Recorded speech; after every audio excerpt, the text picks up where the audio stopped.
রাতের বেলা ঘুমাইয়া গেছো, ঘুমের ঘরেও তো কত বান্দার মরণের খবর।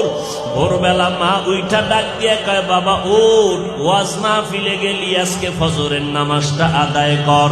কোনো আওয়াজ নাই। মা ঢুকিয়া দেখে বাচ্চাটা, সন্তান, পুরা শরীরটা সাদা হয়ে গেল, কাঠের মতো শক্ত। মা একটা চিৎকার দিয়া কয়, তোরা কোথায় আছো দেখ, আমার বাবাই বুঝি দুনিয়াতে আর জিন্দা নাই।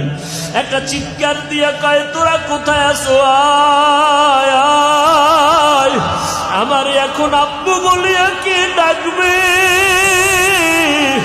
আমার সন্তানের আম্মু ডাকে আমি এত মজা পাইতাম, আজকে আমার সন্তান দুনিয়া থেকে বিদায় হলো, আমারে আম্মু বলে কে ডাক দিবে? ও সন্তান, ওই মা বাবারে হারাইয়া একা একা কিন্তু সাদা কাফনের প্যাকেট হয়ে কবরে যাইবা। আজকে তোমার ডানে বামে বন্ধু বান্ধবের অভাব নাই, কিন্তু চোখ দুইটা বন্ধ করে একটু চিন্তা করো, কেউ তোমার সাথে কবরে যাবে না। আজকে আমি বক্তা মানুষ, কত সম্মান, ভক্তবৃন্দের অভাব নাই।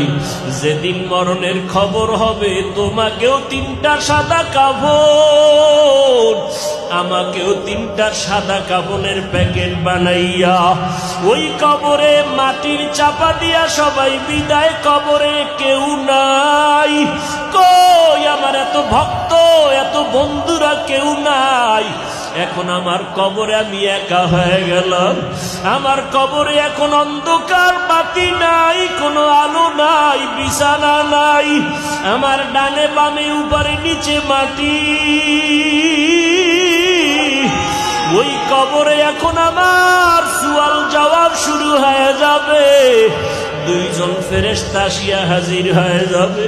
আমার মা যতই কান্না করে, কেউ কবরে আর আসবে না, আমার বাবা আমার কবরে যাবে না, আমার বন্ধু আর টেলিফোন করে খবর নিবে না, আমার বাচ্চাগুলো আব্বু আব্বু বলে কাঁদবে আর বলবে, আমার আব্বুরে তোমরা কই নিয়ে যাইতেছ? আমার আব্বু হারা হয়ে গেলে কারে আব্বু বলে ডাকবো, কারে আব্বু বলে ডাকবো রে যুবক?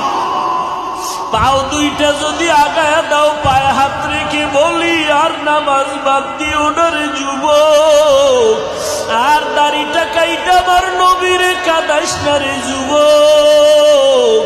পায়ে হাত রেখে বলি, মাওলার